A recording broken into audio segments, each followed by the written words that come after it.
Hi everyone, welcome to this episode of Keipert Labs. In today's video we're going to be discussing physical and chemical changes, thinking about what each of these types of change is in the sorts of things we encounter in chemistry, and also how we can distinguish between them. What sort of things, what are some examples of each? How can we tell them apart? So we're going to firstly have a look at some examples of physical changes, looking at defining and giving some illustrations.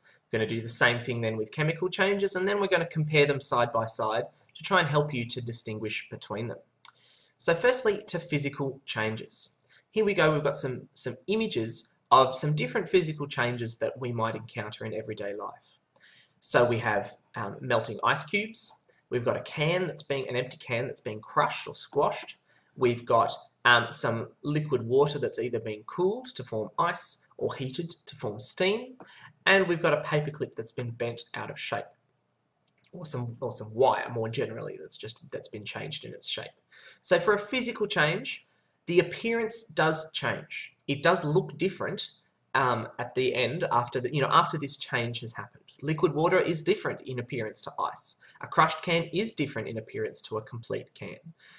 The appearance of the steam is different to the liquid water, which is different to the ice.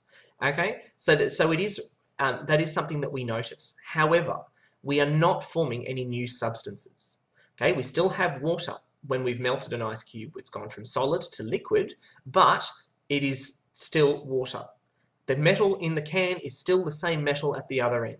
Its shape may have changed, its appearance has changed, but it's still the same metal. Same thing with the wire. Same thing with turning, ice to water, to liquid water to steam. It's still all the same substances at the particle level.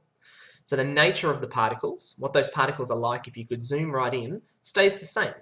Their connections to each other, or how they are, how close they are together, might change. Spreads out in steam or packed together in water, or kind of, that sort of aspect is different. But the actual particles themselves haven't changed at all. Okay, but now when we're thinking about chemical changes, so we've got, so a lit match, we've got a cooked egg or a fried egg specifically. Okay, we've got cooked, toast, we've got the formation of what we call a precipitate, where we mix two solutions together and it goes kind of cloudy with this solid that gets made, and a nail that's rusted.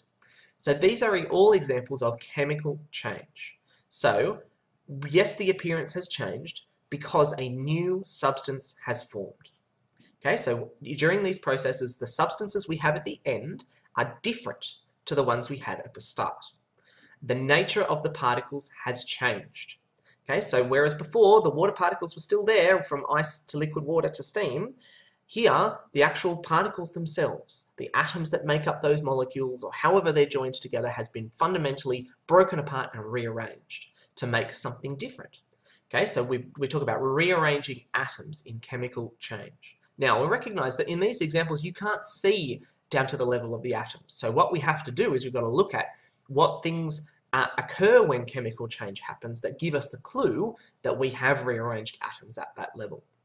Okay, so now if we look at these two things side by side to help us to tell them apart. So in a physical change, only the appearance changes, but no new substance is formed. Whereas in chemical change, we have formed a new substance, specifically by rearranging the atoms, making new connections, breaking existing connections, swapping atoms around, turning simple things into more complex things, breaking complex things into simple things. Or that can happen in lots of different ways, but in every situation, the atoms have been rearranged. And saying that some examples of physical changes where the particles themselves have not changed: boiling water, melting ice, cutting metal, dissolving salt in water, breaking an ice cube apart, shattering it on the ground. They're all examples of only a physical change.